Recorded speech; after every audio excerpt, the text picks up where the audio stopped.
ओम शांति। 22 अप्रैल 2025 प्रातः मुरली। मीठे बच्चे, तुम्हारा यह मोस्ट वैल्यूबल टाइम है। इसमें तुम बाप के पूरे पूरे मददगार बनो। मददगार बच्चे ही ऊंच पद पाते हैं। मीठे बच्चे, तुम्हारा यह मोस्ट वैल्यूबल समय है। इसमें तुम बाप के पूरे पूरे मददगार बनो। मददगार बच्चे ही ऊंच पद पाते हैं। प्रश्न: सर्विसेबल बच्चे कौन सी बहानेबाजी नहीं कर सकते हैं?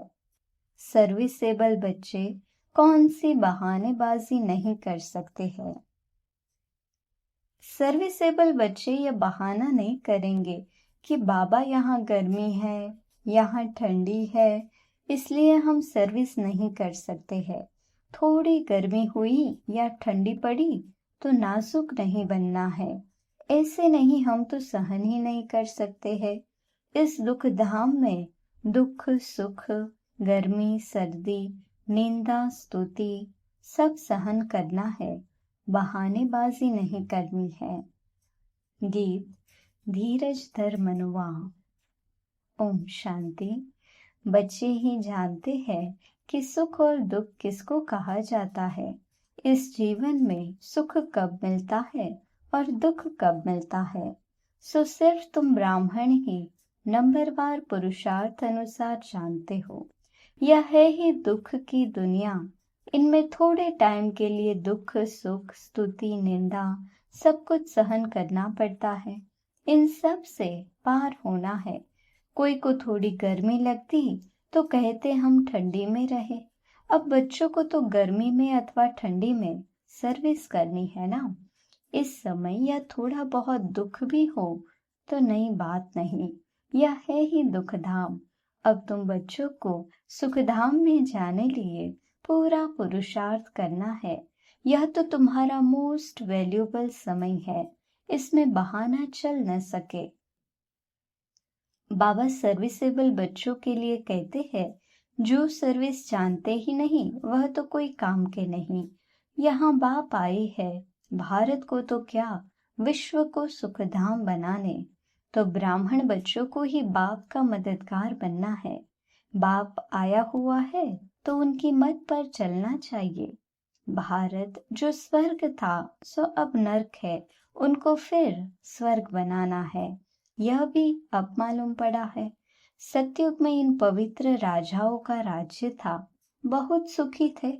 फिर अपवित्र राजाएं भी बनते हैं।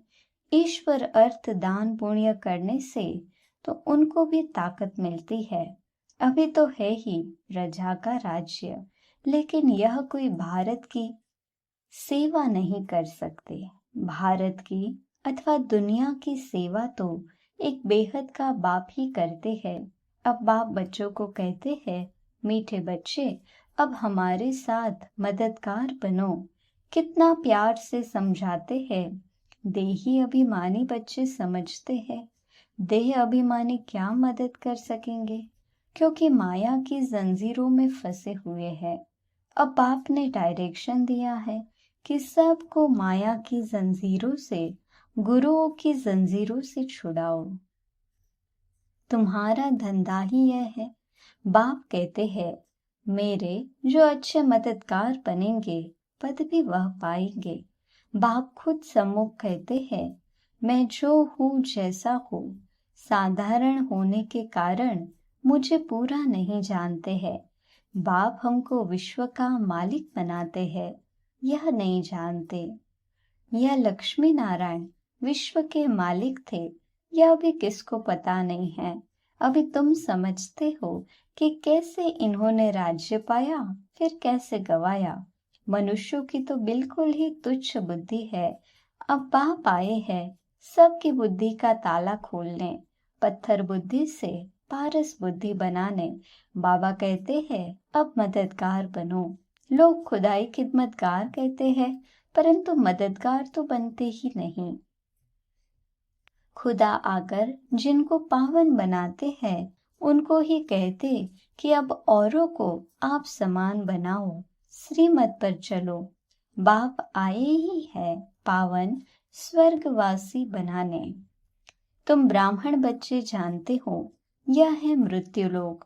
बैठे बैठे अचानक मृत्यु होती रहती है, तो क्यों न हम पहले से ही मेहनत कर बाप से पूरा वर्षा ले, अपना भविष्य जीवन बना लेवे।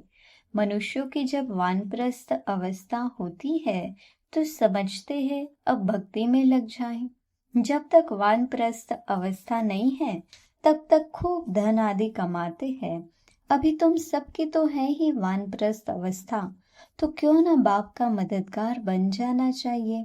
दिल से पूछना चाहिए, हम बाप के मददगार बनते हैं। सर्विसेबल बच्चे तो नामी ग्रामी है, अच्छी मेहनत करते हैं। योग में रहने से सर्विस कर सकेंगे। याद की ताकत से ही सारी दुनिया को पवित्र बनाना है। सारे विश्व को तुम पावन बनाने के निमित्त बने हुए हो। तुम्हारे लिए फिर पवित्र दुनिया भी जरूर चाहिए, इसलिए पतित दुनिया का विनाश होना है। अभी सबको यही बताते रहो कि देह अभिमान छोड़ो, एक बाप को ही याद करो, वही पतित पावन है। सभी याद भी उनको करते हैं। साधु संत आदि सब अंगुली से ऐसे इशारा करते हैं कि परमात्मा एक है, वही सबको सुख देने वाला है। ईश्वर अथवा परमात्मा कह देते हैं, परंतु उनको जानते कोई भी नहीं। कोई गणेश को, कोई हनुमान को, कोई अपने गुरु को याद करते रहते हैं। अब तुम जानते हो वह सब है भक्ति मार्ग के। ये मार्ग भी आधा कल्प चलना है। बड़े बड़े ऋषि मुनि सब नेति नेति करते आए हैं। रचता और रचना को हम नहीं जानते। बाप कहते हैं वह त्रिकालदर्शी तो है नहीं। बीज रूप ज्ञान का सागर तो एक ही है। वह आते भी है भारत में। शिव जयंती भी मनाते हैं और गीता जयंती भी मनाते हैं, तो कृष्ण को याद करते हैं। शिव को तो जानते नहीं। शिव बाबा कहते हैं पतित पावन ज्ञान का सागर तो मैं हूँ। कृष्ण के लिए तो कह न सके। गीता का भगवान कौन, यह बहुत अच्छा चित्र है। बाप यह चित्र आदि सब बनवाते हैं बच्चों के ही कल्याण लिए। शिव बाबा की महिमा तो कंप्लीट लिखनी है। सारा मदार इन पर है। ऊपर से जो भी आते हैं वह पवित्र ही है। पवित्र बनने बगैर कोई जा न सके। मुख्य बात है पवित्र बनने की। वह है ही पवित्र धाम, जहाँ सभी आत्माएं रहती है। यहाँ तुम पाठ बजाते बजाते पतित बने हो। जो सबसे जास्ती पावन वही फिर पतित बने हैं। देवी देवता धर्म का नाम निशान ही गुम हो गया है। देवता धर्म बदल हिंदू धर्म नाम रख दिया है। तुम ही स्वर्ग का राज्य लेते हो और फिर गंवाते हो। हार और जीत का खेल है। माया ते हारे हार है, माया ते जीते जीत है। मनुष्य तो रावण का इतना बड़ा चित्र कितना खर्चा कर बनाते हैं, फिर एक ही दिन में खलास कर देते हैं। दुश्मन है ना, लेकिन यह तो गुडियों का खेल हो गया। शिव बाबा का भी चित्र बनाए, पूजा कर, फिर तोड़ डालते हैं। देवियों के चित्र भी ऐसे बनाए, फिर जाकर डुबोते हैं। कुछ भी समझते नहीं। अब तुम बच्चे बेहद की हिस्ट्री ज्योग्राफी को जानते हो कि यह दुनिया का चक्र कैसे फिरता है। सतयुग त्रेता का किसको भी पता नहीं। देवताओं के चित्र भी ग्लानि के बना दिए हैं। बाप समझाते हैं, मीठे बच्चे, विश्व का मालिक बनने के लिए बाप ने तुम्हें जो परहेज बताई है वह परहेज करो। याद में रहकर भोजन बनाओ, योग में रहकर खाओ। बाप खुद कहते हैं मुझे याद करो तो तुम विश्व के मालिक फिर से बन जाएंगे। बाप भी फिर से आया हुआ है। अब विश्व का मालिक पूरा बनना है। Follow father mother. सिर्फ फादर तो हो नहीं सकता। सन्यासी लोग कहते हैं हम सब फादर है। आत्मा सुपरमात्मा है, वह तो रोंग हो जाता है। यहाँ मदर फादर दोनों पुरुषार्थ करते हैं। फॉलो मदर फादर, यह अक्षर भी यहाँ के हैं। अभी तुम जानते हो, जो विश्व के मालिक थे, पवित्र थे, अब वह अपवित्र है, फिर से पवित्र बन रहे हैं। हम भी उनकी श्रीमत पर चल यह पद प्राप्त करते हैं। वह इन द्वारा डायरेक्शन देते हैं, उस पर चलना है। फॉलो नहीं करते तो सिर्फ बाबा बाबा कह मुख मीठा करते हैं। फॉलो करने वाले को ही सपूत बच्चे कहेंगे ना। जानते हो, मम्मा बाबा को फॉलो करने से हम राजाई में जाएंगे, यह समझ की बात है। बाप सिर्फ कहते हैं मुझे याद करो तो विकर्म विनाश हो। बस और कोई को भी यह समझाओ, तुम कैसे 84 जन्म लेते लेते अपवित्र बने हो। अब फिर पवित्र बनना है। जितना याद करेंगे तो पवित्र होते जाएंगे। बहुत याद करने वाले ही नई दुनिया में पहले पहले आएंगे। फिर औरों को भी आप समान बनाना है। प्रदर्शनी में बाबा मम्मा समझाने लिए जा नहीं सकते। बाहर से कोई बड़ा आदमी आता है तो कितने ढेर मनुष्य जाते हैं उनको देखने के लिए कि यह कौन आया है। यह तो कितना गुप्त है। बाप कहते हैं मैं इस ब्रह्मा तन से बोलता हूँ, मैं ही इस बच्चे का रिस्पॉन्सिबल हूँ। तुम हमेशा समझो शिव बाबा बोलते हैं, वह पढ़ाते हैं। तुमको शिव बाबा को ही देखना है, इनको नहीं देखना है। अपने को आत्मा समझो और परमात्मा बाप को याद करो। हम आत्मा है, आत्मा में सारा पाठ भरा हुआ है। यह नॉलेज बुद्धि में चक्र लगाने चाहिए। सिर्फ दुनियावी बातें ही बुद्धि में होगी तो गोया कुछ नहीं जानते, बिल्कुल ही बदतर है। परंतु ऐसे ऐसे का भी कल्याण तो करना ही है। स्वर्ग में तो जाएंगे परंतु ऊंच पद नहीं, सजाए खाकर जाएंगे। ऊंच पद कैसे पाएंगे वह तो बाप ने समझाया है। एक तो स्वदर्शन चक्रधारी बनो और बनाओ, योगी भी पक्के बनो और बनाओ। बाप कहते हैं मुझे याद करो, तुम फिर कहते बाबा हम भूल जाते हैं। लज्जा नहीं आती? बहुत है जो सच बताते नहीं हैं, भूलते रहते हैं। भूलते बहुत है।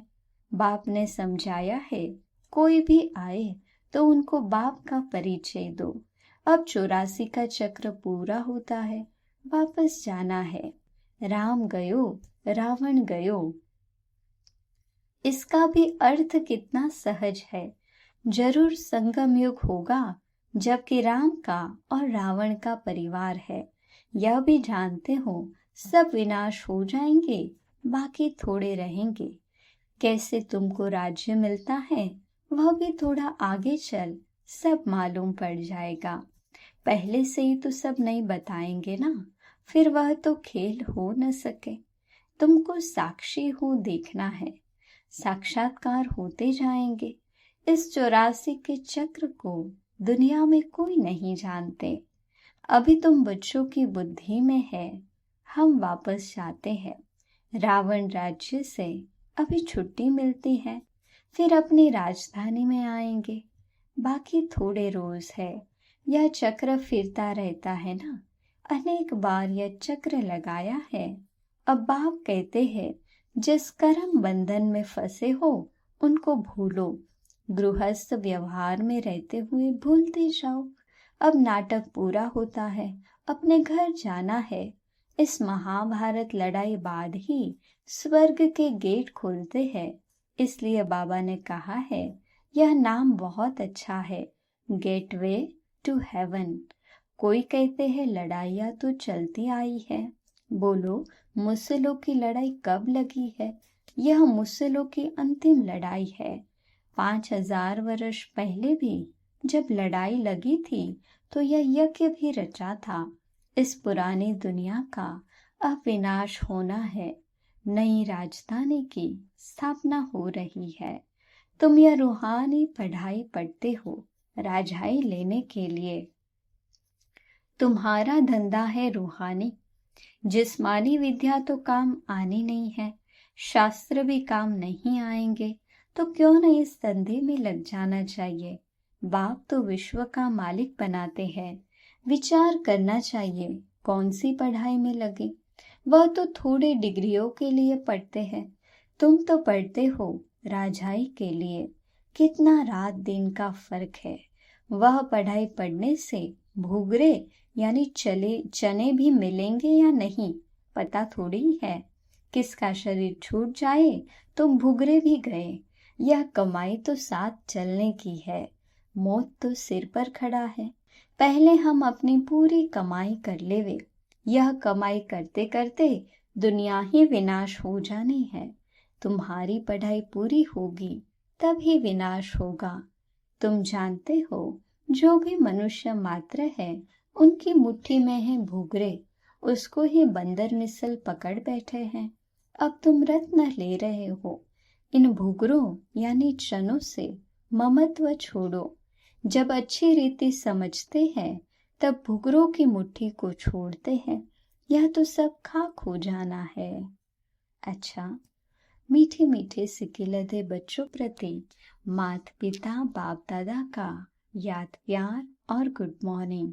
रूहानी बाप की रूहानी बच्चों को नमस्ते।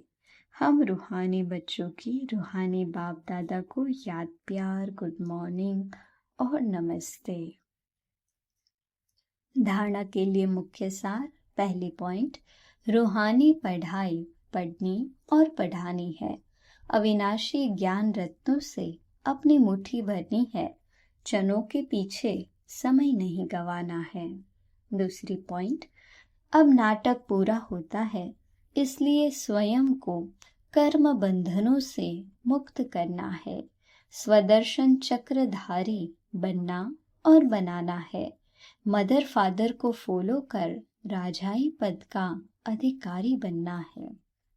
वरदान, संकल्प को भी चेक कर व्यर्थ के खाते को समाप्त करने वाले श्रेष्ठ सेवाधारी भव।